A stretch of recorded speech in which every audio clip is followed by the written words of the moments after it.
Alright guys, so for this episode I figured to do something a little different and go back to last season where right here in the food plot that I call the shovel plot, I harvested my biggest buck of the season last year.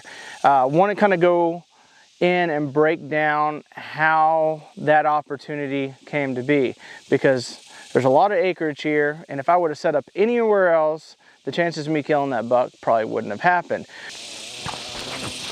Jeez. Bumblebee? Yeah, it's massive. But hopefully by me telling you what brought me to set in that blind on that day to harvest that particular buck will help you in trying to get on the big buck that you're going to target this season. So this food plot was not a food plot even in, I think it was like September last year. Towards the end of September, I was like, we've got to get this established. Came through, brush hogged it, and then came in with seed and just spread it on top as thick as I could. I mean, I spread a lot of wheat. It was too late to really plant any brassicas or anything like that. I knew the deer really concentrated in this area. There's a lot of does in this area, and I knew if I can get a food plot established and a food source here, the does are going to be here, and at least when we get close to that rut, I can really pattern the bucks in this area.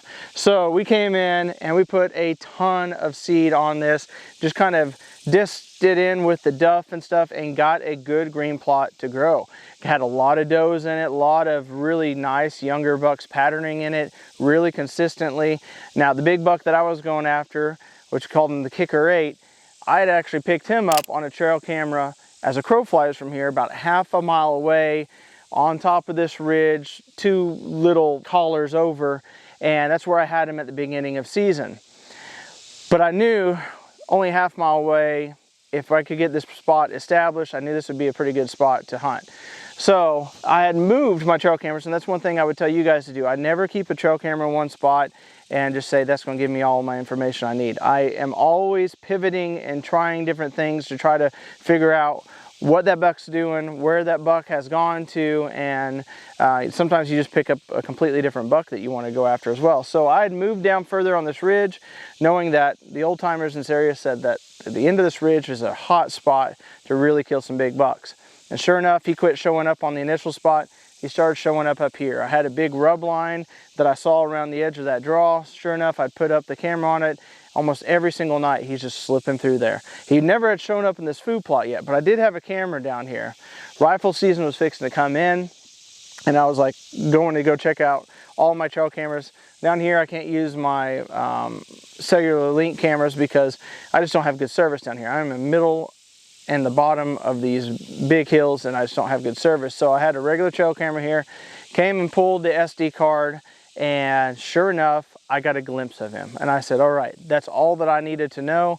He's in this area. He's probably in this area more than I know because I only had one camera at the front of the food plot.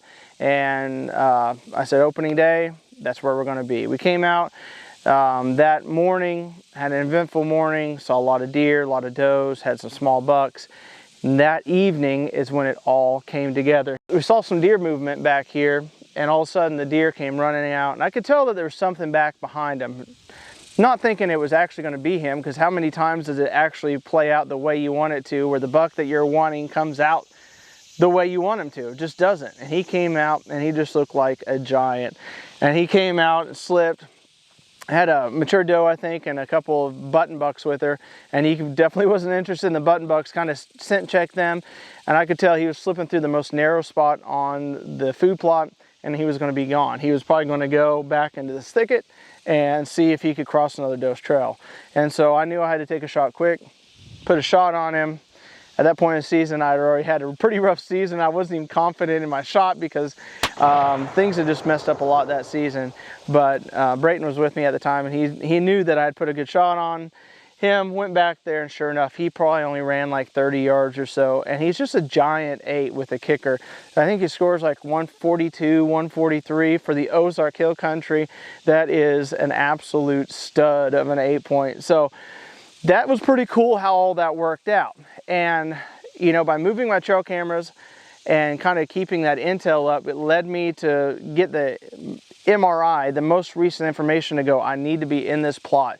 I planted this plot for the reason of bringing in does, to bring in the big buck, and it worked. So I just recently came in, brush hogged this food plot. It was a lot easier to establish this year because I didn't have to go through and take out saplings. It had grown up in grasses. Brush hogged it.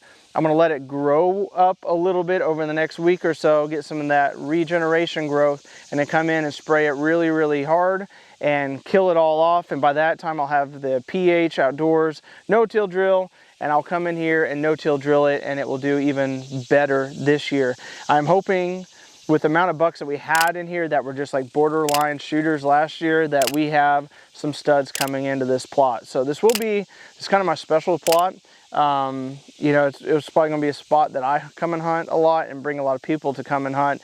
And we'll just have to see how it plays out. But that's my tips for you. That's what got me this buck. It doesn't always work out that way, but keep moving your trail cameras, keep picking up more information, and then that way you can move, because those bucks, they are always consistently changing what they are doing. You know, early season he was up there because he probably didn't want the pressure of the does that were in this area.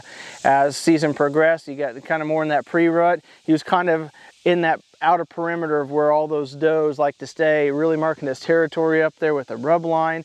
And then as rut got in, he moved down off the mountain, came down into the bottom, and this is where he was staying. And he's probably, like I said, using this food plot more often than I thought, because I only had the camera up in this front corner, and he was really utilizing the back. So who knows how many times he was in here before I actually got him on camera. So take that for what it's worth.